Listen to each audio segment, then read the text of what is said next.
Hey, I'm Ryan Reynolds. Recently, I asked Mint Mobile's legal team if big wireless companies are allowed to raise prices due to inflation. They said yes. And then when I asked if raising prices technically violates those onerous two-year contracts, they said, "What the f*** are you talking about, you insane Hollywood ass?"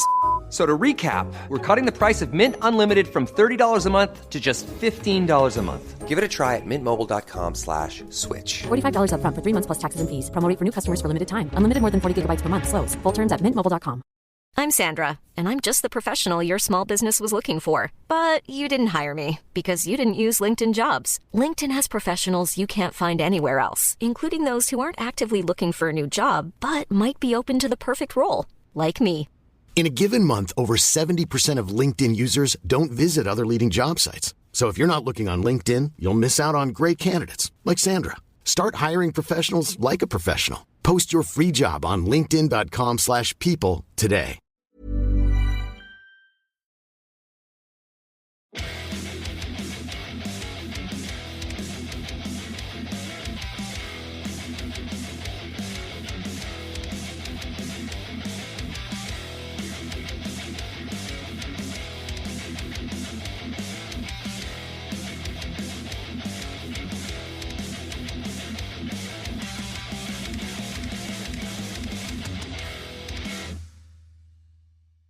Hi guys, this week's episode does contain some dark, heavier themes and some coarse language. If you're listening with minors, please be aware on the second side of this album, on this program, there are some words that might be a little bit for older ears.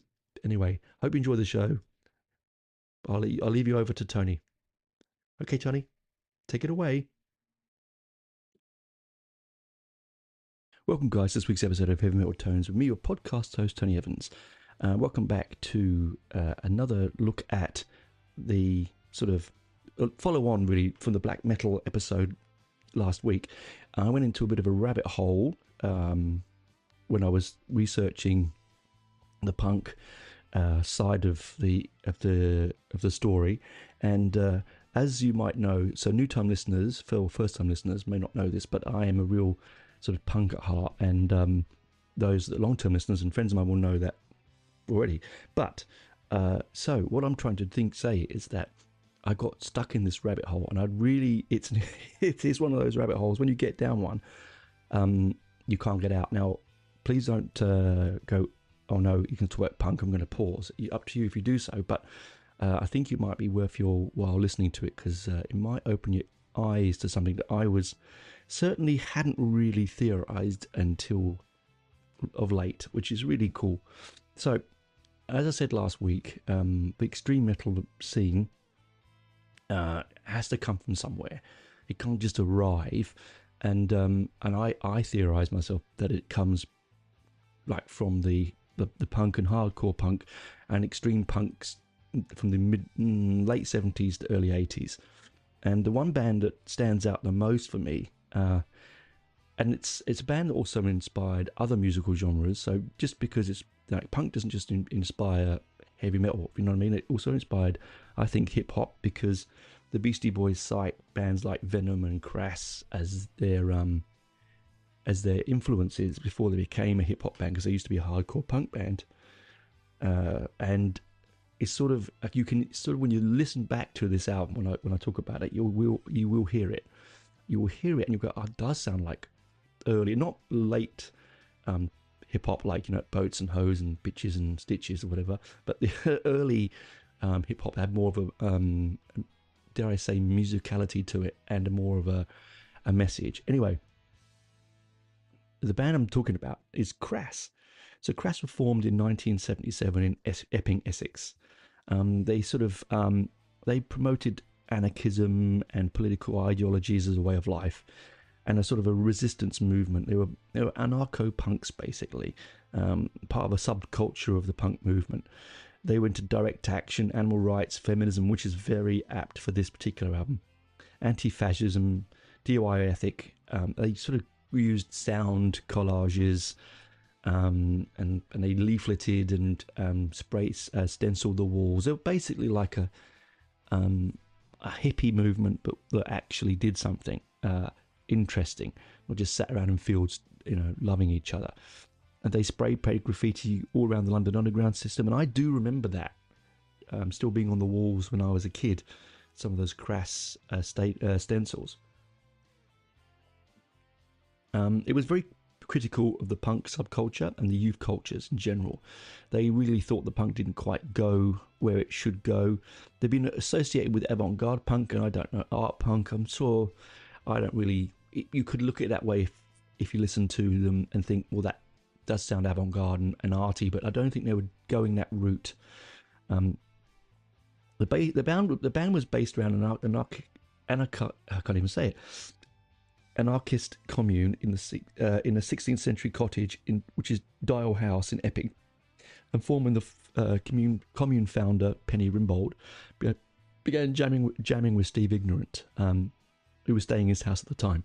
Ignorant was inspired from a band after seeing The Clash perform at Cotswold and Bristol, whilst Rimbaud, a veteran of the avant-garde performance art groups such as Exit and Serre Solution, was working in his book on his book Reality Asylum, which I haven't read actually. I think it'll be a bit too hard for me. Produced So What and Do They Owe Us a Living? They produced. As a drum and vocal duo, they briefly called themselves Stormtrooper before choosing Crass in a reference to a line in the David Bowie song Ziggy Stardust. The kids just want the kid was just Crass. Other friends of the household members joined, including Gene Voucher, Pete Wright, N.A. Palmer, and Steve Herman, and Crass played their first live gig at a squatted street festival in Huntley Street, North London. They planned to play 5 songs, but a neighbour pulled the plug after 3. Guitarist Steve Herman left the band soon afterwards and was replaced by Phil Clancy, aka Phil Free. Joy DeVerve and Eve Libertine also joined the band around this time. After early Crass performances included a 4-date tour of New York City. Wow, incredible, considering they were unsigned. A festival gig in Covent Garden and a regular appearances in the UK with UK subs at the White Lion in Putney. An action space in central London. The later performances were often poorly attended. The audiences consisted mostly of the band and the subs, that's what the band said. Crass played 2 gigs in the Roxy, which was a very famous punk venue in Covent Garden in London. According to Rimbaud, the band arrived drunk at the second show and were ejected from the stage. This inspired their song Banned from the Roxy, which is a brilliant track, by the way. And Rimbaud's essay for Crass self-publicised magazine's international anthem, Crass at the Roxy. After the incident, the band took themselves more seriously, avoiding alcohol and cannabis before shows and wearing black military surplus style clothing on and off stage. They introduced their stage backdrop as a logo designed by Rimbaud's friend Dave King. This gave the band a militaristic style image, which led to accusations of fascism, which again, it's completely wrong if you know this band.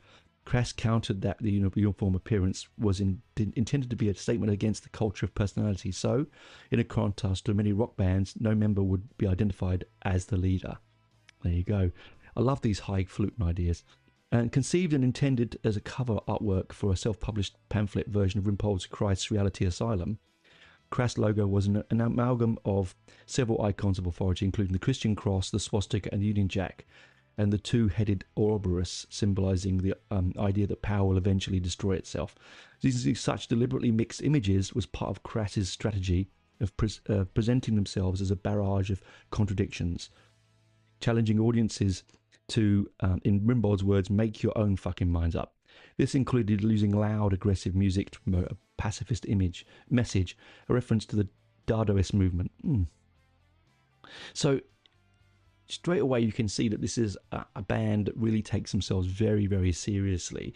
Took the seed of the punk movement and took it, like most sort of extremists, took it to the next level. It's the same with extreme metal. They took metal and they took it to the next level. That's why I see the synergies between these two movements, and I see that you can hear sometimes the audio seed of this movement in the extreme metal movement, black metal and thrash and death metal and all that sort of stuff. There is a connection. You might listen to this album that I'm going to talk about in the second half, and you might say, no, I don't hear the connection. But if you listen carefully enough, you will hear it, if you know what you're listening for. They released the first album, which is Feeling of the 5000, which I love, and I have all of their records, by the way. There's an 18-track, 12-inch, 45 RPM EP on Small Wonder label. I have that as well. In 1978, workers at the Irish record plant refused to handle it due to allegedly blasphemous content on the song Asylum, and the record was released without it. Yeah, and this is the day. I mean, these were the days when that sort of stuff happened, right? I don't think that kind of thing would happen anymore. We're all a bit too, and plus nothing's, everything's sort of put online now. Everyone's too, even though they're wokey, they're not offended by this sort of stuff anymore. I mean, they might be, but they're not going to go on strike over it. Basically, the albums came out with posters. So the album itself, you have to store in a plastic sleeve. It's impossible to store it any other way because each album comes in apart from one album, comes in a plastic sleeve, so in a fold-out poster, and it's usually some really, it's collaged anti-war, anti-fascism, anti-racism statements, quite in-your-face imagery, beautiful stencil. It's really what punk for me actually is. People look at the Pistols and they see their fantastic artwork, of the Queen with a pin through her nose and that sort of stuff, and that is very pop art and it is wonderful. But this sort of underground, do-it-yourself, stenciled, hand-printed stuff is where it all sits for the value for me, right? Interestingly enough, a lot of when the band released this album, it was taken up by the Vice Squad from Scotland Yard. A shop was raided, and copies of it were taken back, and he got arrested and fined for selling it. They wanted to retail it at the singles at like 90p, or to make a profit would be 90p, but they retailed them at 45p. So actually, they made no money on the singles, and the albums also lost the money as well because it was like pay no more than £2.50, and that really is something that really is, again, with the DIY ethic of black metal, underground, sort of Norwegian, lo-fi, sort of sell it for your friends through a tape swapping. The same kind of thing is what's happening here, or first happened here. And, they weren't about making massive profit. Clearly, they're not, millionaires. They were about getting their message across. And how do you get your message across quickly and easily? You give away your product these days you put it online for free, but there wasn't that way of doing it then, so you could sell it cheaply, enough to record the next album, which sometimes didn't happen. They released then Stations of the Crass, they got a loan from the band Poison Girls, which I love Poison Girls' first album. They basically made lots of different controversial things over the time. Okay, they released a single from the album I'm going to talk about, which is the first album called. It's a really weird one because it's a wedding day single, right? It's a really soft, it's a track that's sort of not mentioned on the album track listing, but appears right at the end like a secret track, and it's quite a nice. There's nothing negative about it. I don't understand why it was so controversial when they released it off the album. They also released, they did a fantastic thing. They had a clear single, flexi single, which I have, and they released it. It's called Sheep Fucking in the Falklands, and they managed to get it on the front of Woman's Own as a free single. How they did it, I don't know. And the people that bought them didn't know they would put it on there. They had no idea what it was about, and they put it on there. And there was a lot of controversy. Let's just say that, okay? They were always seeking controversy, but in a positive way. One of their albums, which is Christ the Album, is quite controversial. They came in 82 and 83. The band's fourth LP. It took almost a year to record, produce, and mix, during which the Falklands War broke out and ended. This caused Crass to question their approach at making records. As a group whose primary purpose was political commentary, they felt overtaken and made redundant by the world events. There's a quote here. The speed at which the Falklands War was played out and the devastation that Thatcher was creating at both home and abroad forced us to respond far faster than we had ever needed to before. Christ the Album had taken so long to produce, the same some of the songs, on it. The songs warned of imminence of riots and war had become almost redundant.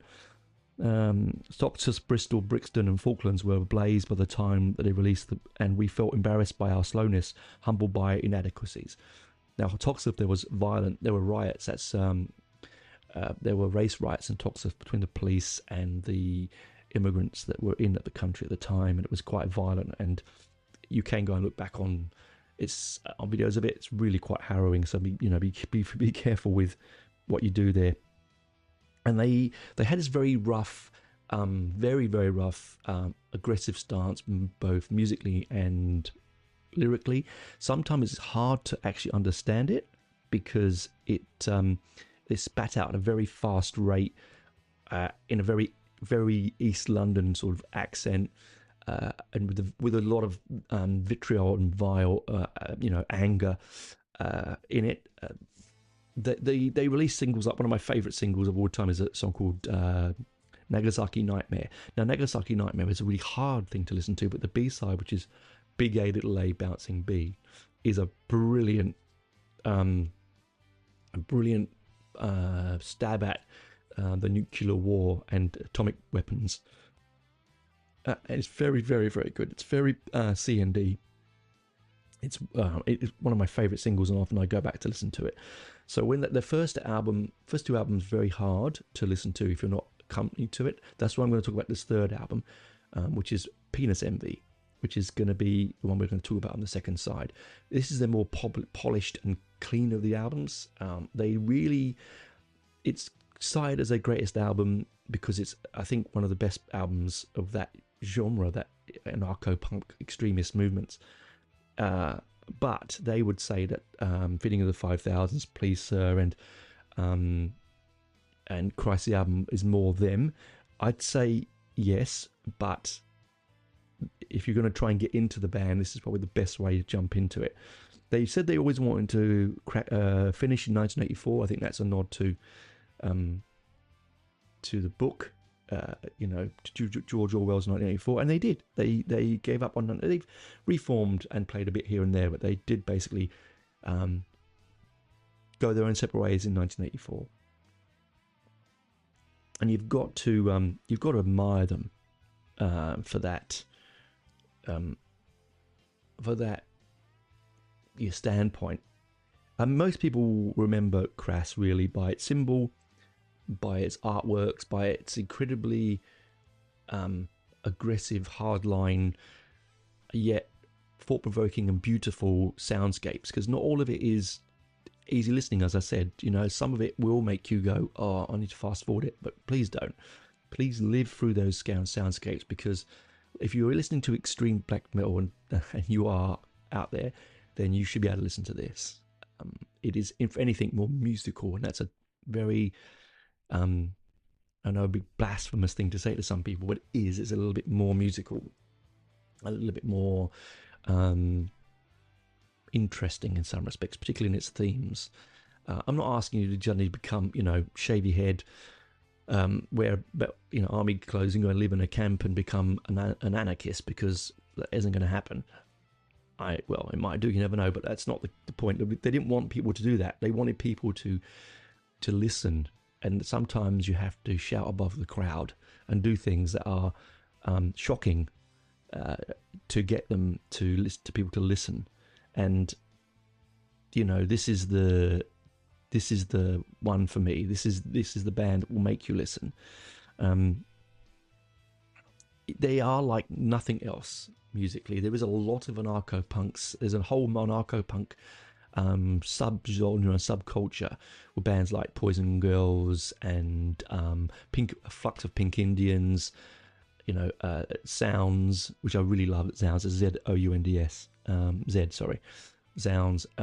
There's a lot of those, Antipasti. They're exploited to some extent, if you want to look at it that way, but there's a lot of them. And they're usually very intelligent people. They're not, let's have a punch up, like people think that punk's all about, let's have a punch up. It's like the same way not all black metalists are Satanists, right? It's the same kind of thing. Or Satan worshippers, I should say. Anyway, that's enough rambling about Crass. That's how good they are. They're just wonderful. Please do take time to have a listen. They're on whatever streaming platform you wish to partake in. They are there. You will find them. In most places. So let's just pause here for a second, have some ad break, and then we will chat about penis envy on the other side. Bye for now.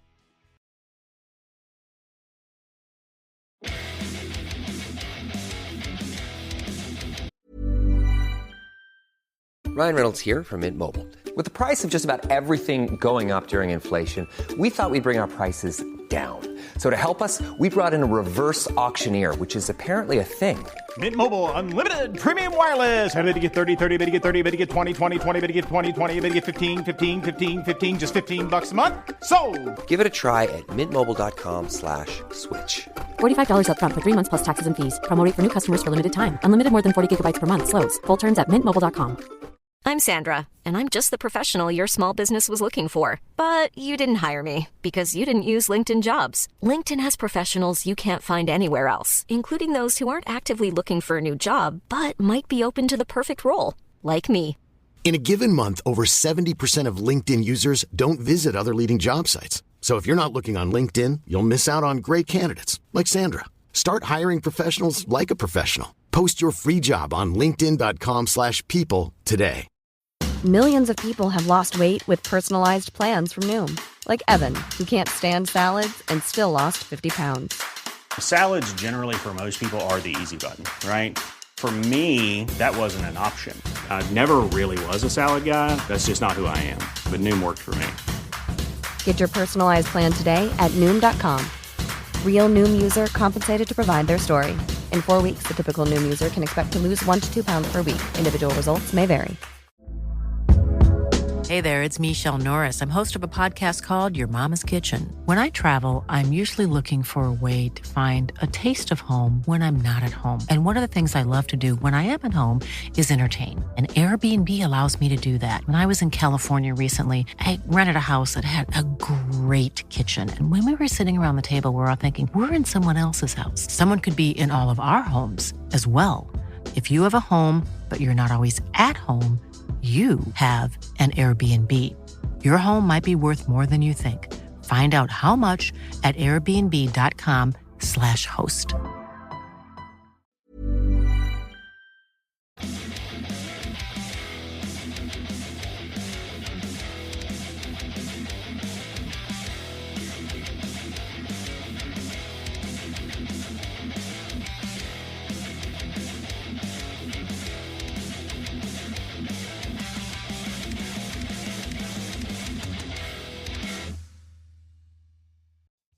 Welcome back, listeners, to part 2 of this look at influences of black metal and extreme metal in general, and looking at Crass. Now, as I mentioned before, I did a bit of a dive.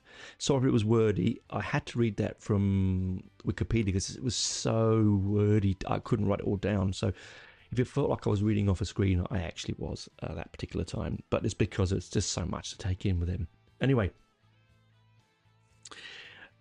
Penis Envy, third album. So, let's look at the art first. It's quite an interesting package.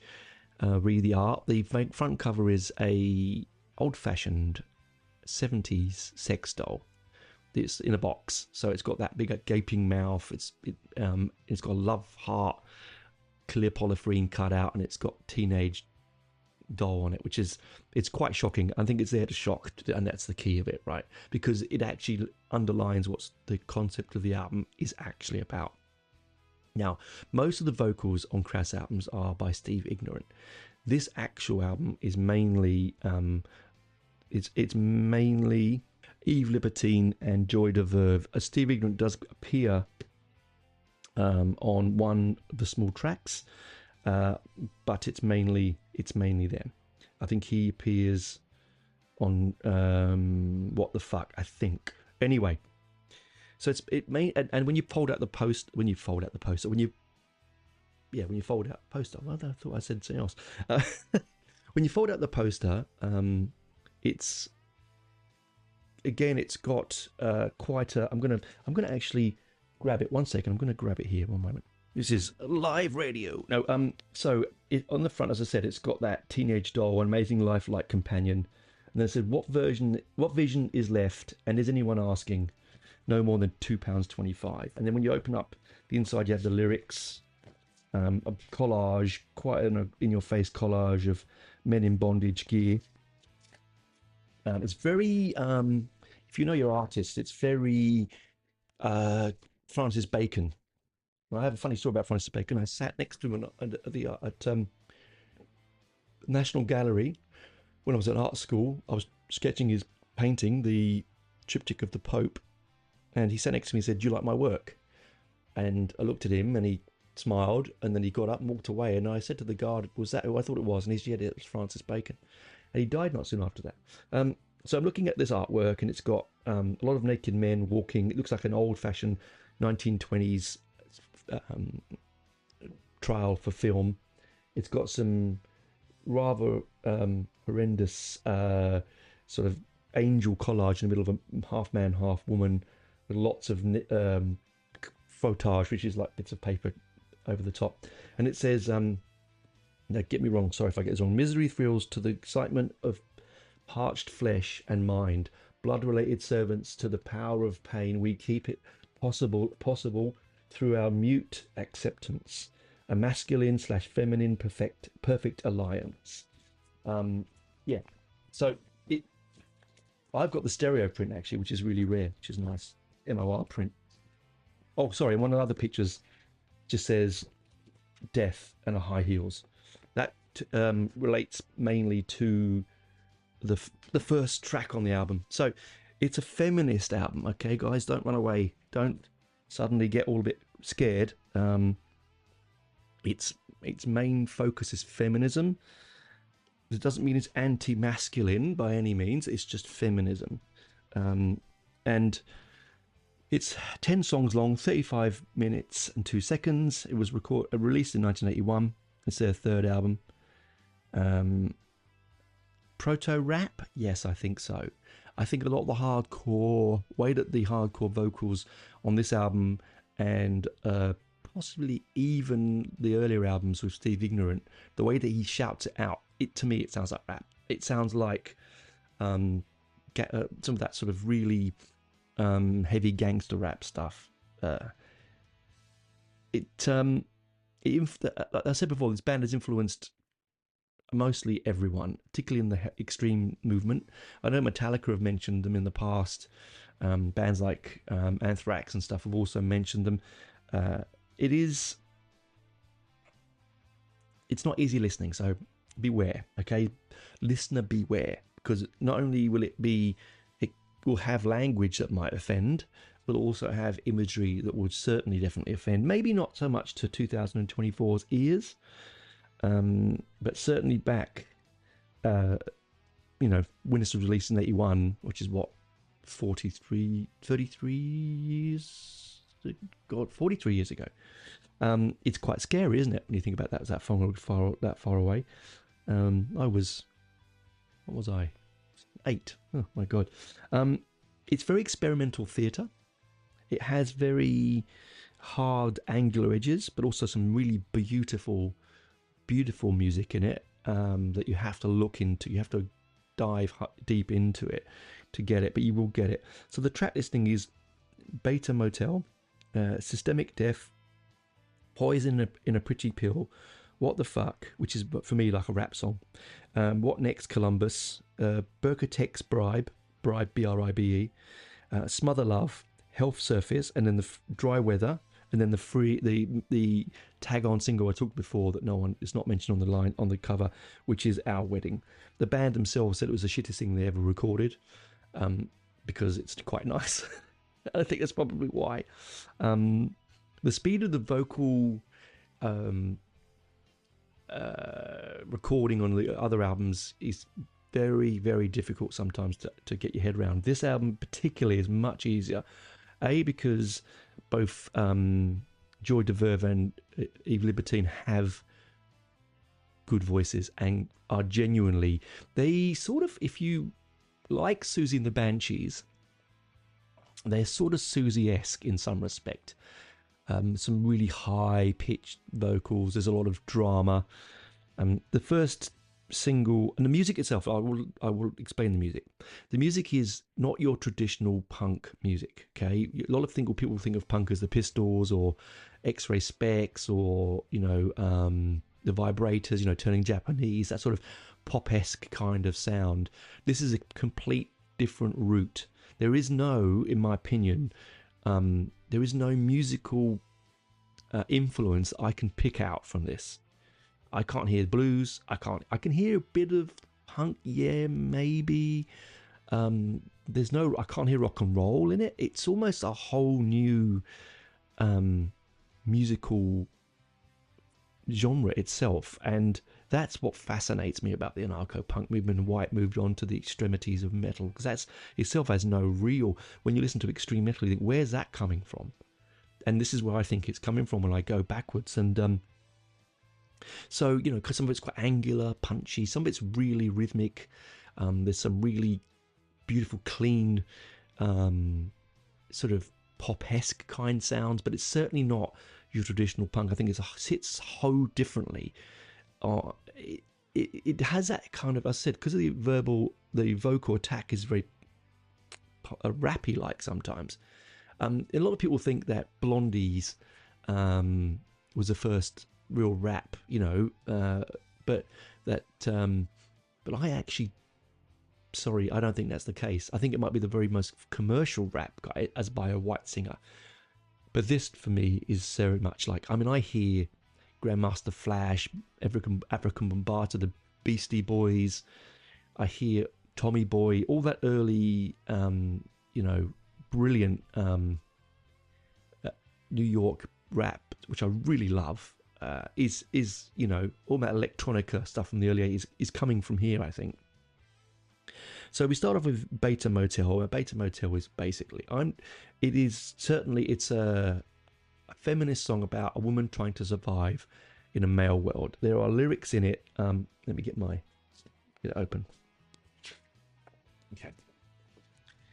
It's very, very wordy. I'm not going to try and go through the whole thing, okay? I'm really not, because I'll be here the whole podcast. But it starts off with a really catchy, I've got a 5, 4, 3, 2, 1. I've got a red pair of high heels on. Tumble me over, doesn't take much. Tumble me over, tumble me push. I'm in my red high heels, I've got no control. The rituals of repression are so old. You can do what you like, there'll be no reprisal. It's yours, yes, yours. It's all means of survival. So it's just basically saying that she's going to wear red lipstick and high heels, be feminine, pushed around, abused, because that's the way to survive in the world that she's in. And it was very controversial. This particular track was up for the Obscenities Act. They wanted it removed from the album. They didn't want it to be on there, and they got overturned, which is great because it's still on here. That I'll rise from the wreckage as fresh as a daisy. These wounds leave furrows as they heal. I've travelled them well, red and real. I know them well, they're part of me, my birth, my sex, my history. Just beautiful. We can all relate to what they're coming across in this particular track. And again, it relates to the extremities of extreme music, because extreme music is also about being different and survival and not being the norm. Okay. Thank you. And there's a lovely chorus in it. Thank you. Will you take me? Thank you. Will you make me? Thank you. Will you break me? Use me. Don't lose me. Taste me. Don't waste me. Use, lose, taste, waste. It's actually my favourite track on the album right out the start. And it's the most cleanly recorded of their product. As I said, it's the most studio related album. They didn't like it afterwards. They went back to their punk ethic. But I think this is, had to be made. It's the album that something like the Pistols may have made had they still been together, right? And then you've got Systematic Death. Similar kind of thing musically. There's a lot of, in this particular one, there's some really angular, stark sounds. And the lyrics about, it really is about not losing, like a lot of these things, it's stuck in the system. There's a really great line in it, okay? Now, excuse me, there's going to be language, a warning here, okay? They'll teach you how to cook. They'll teach you how to look. They'll teach you all the tricks, create another victim from their greasy pricks. Poor little girlie, poor little wench, another little object to prod and pinch. Poor little sweetie, poor little filly. They'll fuck her mind so they can fuck her silly. He's a grown to a man. He's been taught to fit the plan. 40 years of jobs, pushing buttons, pulling knobs. Poor fucking worker, poor little serf. Working little like a mule for half of what he's worth. Poor little fucker, poor little gent working for all the cash that's already spent, right? So it's about the system. It's about how we raise our people, our families and friends. The government's raised them like drones, right? To just live off, in continuous debt and continuous sexual harassment and continual not allowed to grow and be individual. And it is it's probably, again, there is very little on this album that I can't enjoy, because I've always liked Crass, right? But again, I think that you will enjoy the message in all of these tracks. If you've got an inquisitive mind, an educated mind, or even if you just want to see something, hear something different, this is where you shall go, outside of the walls of your extreme music and heavy metal and rock and roll. Sometimes the dirty side of the coin is worth looking at, right? Because once you polish and clean the dirt off, it's really something to look at. The next track is Poison and a Pretty Pill. This one it's quite a quick song. They're all not that long. They're all 3 minutes long, right? They're punk songs, okay? Your tactile eyes running over glossy paper, printed on the tactile lies of glaze and gauze. They say forget yourself, adorn them with disguise, this womanhood of smooth and tempered whores. Let me warn you of their cold sensitivity, they'll have you gathered in a trap of glass. It's your reflection, that you recognise that cruel life that will stare you in the face, wrapped up in a haze and a flow of bridal gowns. They'll tell your lover he must hold a gun. You're the pornographic renaissance. He's a man. They deal with flesh incarnate, with rags, red lips, a shimmer, silk, and body bags. So while I read from that, it's very dense. I'm not going to go for the whole thing, okay?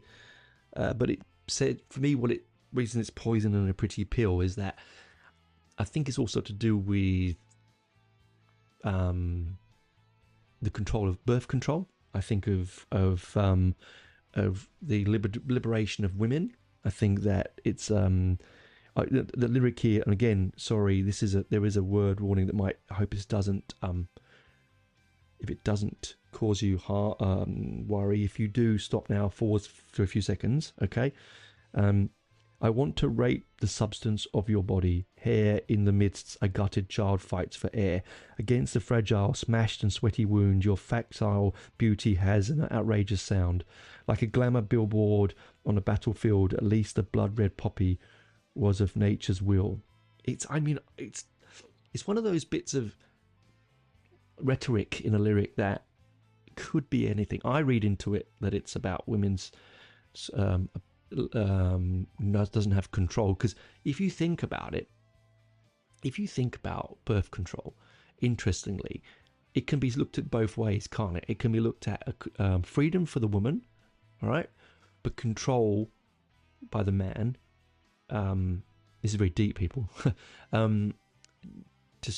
Because they don't want children, but they sort of want their partners they don't want to wear contraception, so their partners take the pill, or they make them take the pill.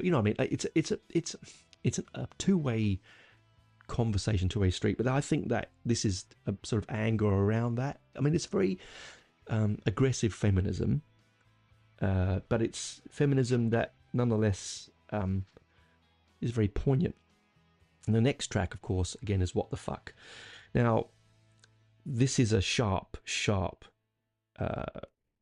attack on most things. I'm going to read the lyric here. This music is really fast. This is, to me, like the proto-punk, as I was talking about. The way that they writ this out has a real real proto-rappy feel to it. What now? Now you will destroy the earth, dry the riverbeds. What now? Now in your control, birth and death, dry the bodies incandescent in the heat. Your fire is melting, but soil and soul. In plan, maybe it's not enough. Your war and raving of it is so total. You're consumed by it as you are consumed by us. Would you see the fire from your sanctuary of death? What terrible pain you need to hide. In your hatred, you seek to destroy the earth. What is it that you have been denied? What the fuck are you thinking? What the fuck? So, again, this is not a feminist stance. This is a political, anti-Thatcherist, anti-commercialist, almost sort of it's an attack on war, on the farming and mass production and slave labor. I think this is, and of course using the chorus "What the fuck" is really powerful. I mean, the word that I've said a few times there. Sorry, I should have put a warning at the beginning. That word, now is nothing, right? It's almost completely, and you see it on T-shirts. People wear them around the shops. Okay, so it isn't the same as what it was back in '81, clearly. And John Cleese was famously the first person to say it on TV, and it caused lots of controversy then. It's still controversy, but even in '81. So it's a powerful statement. It is, again, it is very much like a very anarchic rap. It's at you. It doesn't relent, and it will take your breath away if you're not used to that sort of stuff. And then we move into Where Next, Columbus. This one is a long track again lyrically. It's very, all their lyrics are dense because they're using where they might lack musically, they gain lyrically. They're very, very clever wordsmiths. Another's hope, another game, another's loss, another gain, another lies, another truth, another doubt, another's proof, another's left, another right, another's peace, another's fight, another's name, another's aims, another fall, another fame, another pride, another's dream, shame, and there's love, another pain, another hope, another game, another loss, another gain, another life, another truth, lies, another truth, another's doubt, another's proof, another's left, another's right, another's peace, another's fight. It's fantastic. Wonderful balance of opposites in each of those lines. It's a Marxist statement here, okay? Marx had an idea from the confusion of his head. Then there were 1,000 more waiting to be led. The books are sold, the quotes are bought. They learn all and they are taught. Where next, Columbus? And I think what that means is that where else do we explore? Where else do we go now? You've already controlled all the nations in the world. Where do we go, right? Do you fear the confusion, you lack of control? You lift your arm to write a name, so caught up in identity game. Who do you see? Who do you watch? Who's your leader? Which is your flock? Who do you watch? Who do you watch? What's your leader? Which is your flock? Einstein had an idea from confusion of his knowledge. So it's, when I think about it really deep down, it's a good line that really sums it up. The guilt is sold, forgiveness bought. The cross is there for your reward. Another love, another pain, another pride, another shame.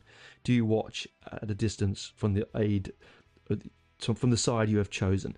So, what now, Columbus? I think again, it's like it's saying, where's the next boundary? Where's the next line we cross? We're crossing with the science doesn't even know what it produces. Marx produces this theory, this book Das Kapital, and then sells it as quotes on T-shirts in the future. Where next? I think, and they're using Columbus as a name we can understand about explorers. He could have said where next, Drake, right? But Columbus is the more obvious one, and it really sums up this album quite dramatically. And what is brilliant about it is that even though it's a feminist album, it does break itself up. It can't always be a feminist rant at you for 35 minutes. I think people wouldn't take it as much as they would, because the next one is quite, I had to look this up. I'd listened to this song for years and had no idea what Berkotex was. So it's Berkertex. And the song is Berkotex Bribe, Bribe, not bride, which is a play on words. Because Berkotex was a company that sold wedding dresses. Went out of business in 1994, I believe. So obviously it's an attack at the stranglehold of marriage. Feminists look at the subjugation of marriage, I suppose. It's the lyric here is the object unsoiled is packed already and waiting for the moment of truth in his spiritual mating. The object unsoiled is packed and ready and waiting to be owned, to be cherished, to be fucked for the naming. Okay. The public are shocked by the state of society, but as for you, you're a breath of purity. Well, don't give me your morals, your filth is in my eyes. So what they're saying there, what victim is left, and is anyone asking what victim is left, and is anyone asking? Berkotex bribe. Berkotex bride, Berkotex bribe. I think they're saying that you're bribed into the state of marriage, the union of marriage, and they're using Berkotex bride as an obvious, then would have been something very big. People would have known what that was about and what the company was, and it was saying you're one God, one church, one husband, one wife, sordid sequence in a brilliant life. There we go. So there's some really pained messages about the attack on the institution of marriage. That's their opinion, of course. I love being married, but it is everyone's own opinion, of course. Out there, people have their own opinion, but that's the feminist standpoint. And again, this one has a really high vocal line. She sings in quite a high. She's in a high register and octave, and it's really beautiful. Actually, it's quite eerie. And then Smother Love, which is the next one. This one I find hard to listen to musically, but I really like the way it sort of is quite short and sharp. The truth of romance is the ideal repression that you seek, that you dream of, what you look for in the streets, that you find in the magazines, the cinema, and the glossy shops, and the music that spins you round and round looking for the props. I think the silken robe, the perfect little ring that gives you the illusion when it doesn't mean a thing. Again, this is another, I think whoever wrote the lyric, and I'm not quite sure but which one of them it is, obviously really didn't like traditional relationships. This has that feel of it. Romance can you dance? You fit the right description. Do you love me? Do you love me? Do you love me? Say you love me. Say you love me. Tell me you love me. Tell me you're everything. Let us build a home. Can you build a house for two with little ones to follow? The proof of normality that justifies tomorrow. Romance. So again, this is a real feminist standpoint of the shackles of the traditional marriage standpoint. I can't labour that point much more in this podcast because I've said it too much, but that is basically what it's about. It's quite a hard music. I think this is my least favourite of the tracks on the album musically, and I think lyrically as well. I think they've sort of laboured the point. They did it very, very well in Berkotex Bride. Really, really good. They really probably didn't need that one, but again, hey, they've got to fill an album out, and it's a track, right? The next one is Health Surface. This is blatantly obvious. This is attack at the NHS. It says it right up there in the name. Place of sickness, nurses being cold, attendant witness glare in the dark, straightened out of the winding sheet, twisted round my poorest dreams, the shattered proofing of the lost, splintered, shackled little wounds of cruelty, truth they tie, the one-way sickness up inside, repressive smile and baby's laugh, alert contortion of the mouth, places of laughter leave me cool, hot fire dying down to ashes, beauty breezes through a swift, endless roundabout of grief. Not much to ask as a rightful place where nothing matters, but can you touch without a sinking heart? This sigh, could be the wind amongst the leaves, this pain does not belong to me. Now, you might say it says nothing about the health system.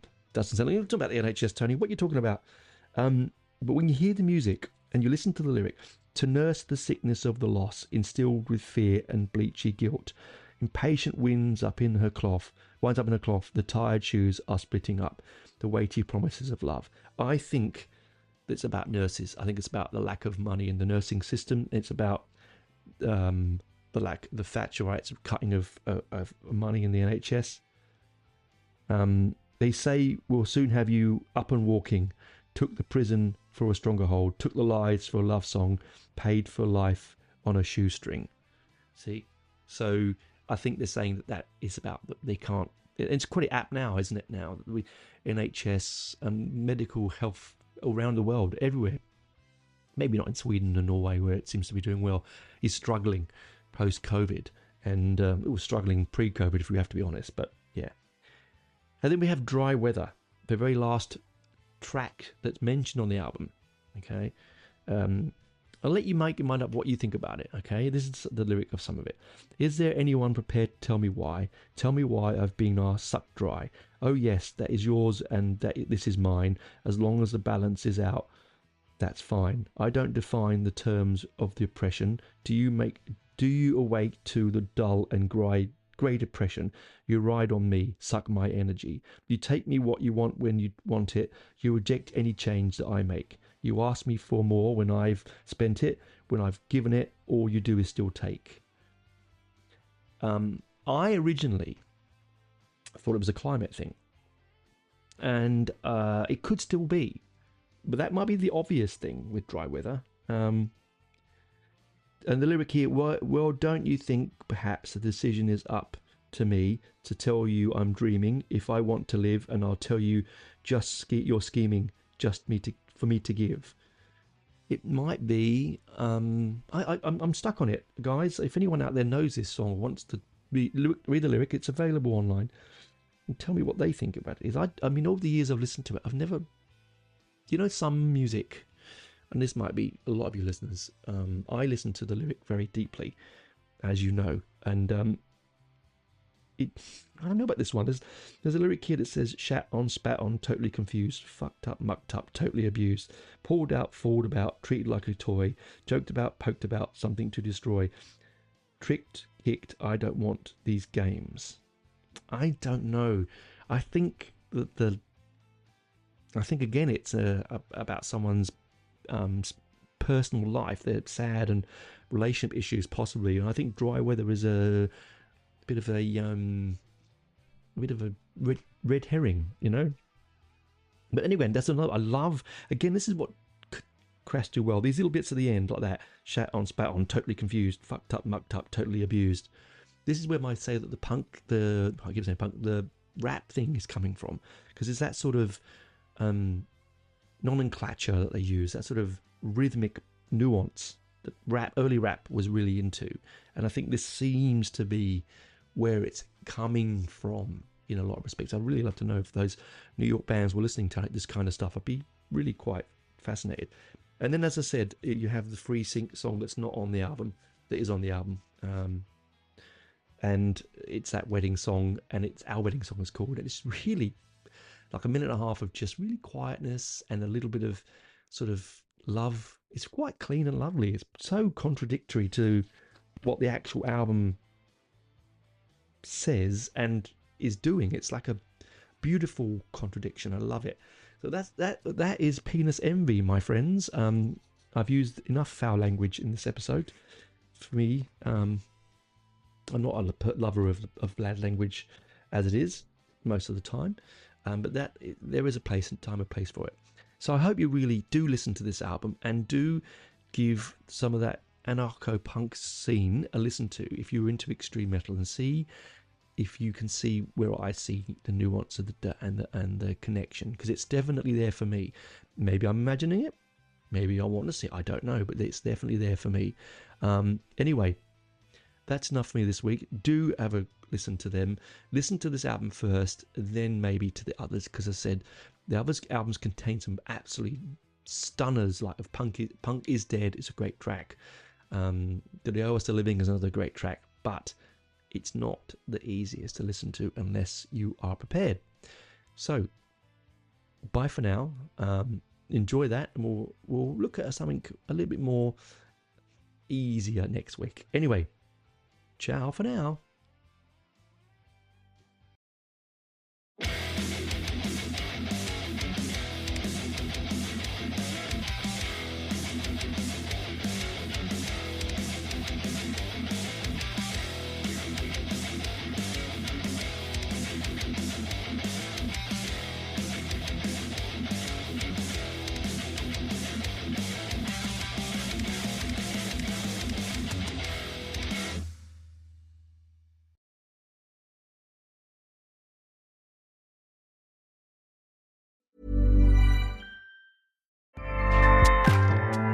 Acast powers the world's best podcasts. Here's a show that we recommend. I'm Ina Garten. Welcome to Be My Guest, the podcast. One of the best gifts you can give friends is spending time together. But what's even better than that? Cooking with them. On Be My Guest, the podcast, new friends and old stop by my barn for some conversation and great cooking. We talk about food, life, and everything in between. Listen to Be My Guest, the podcast with me, Ina Garten, and join us wherever you get your podcasts.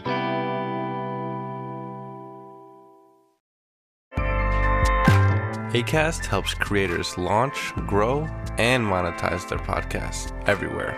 Acast.com.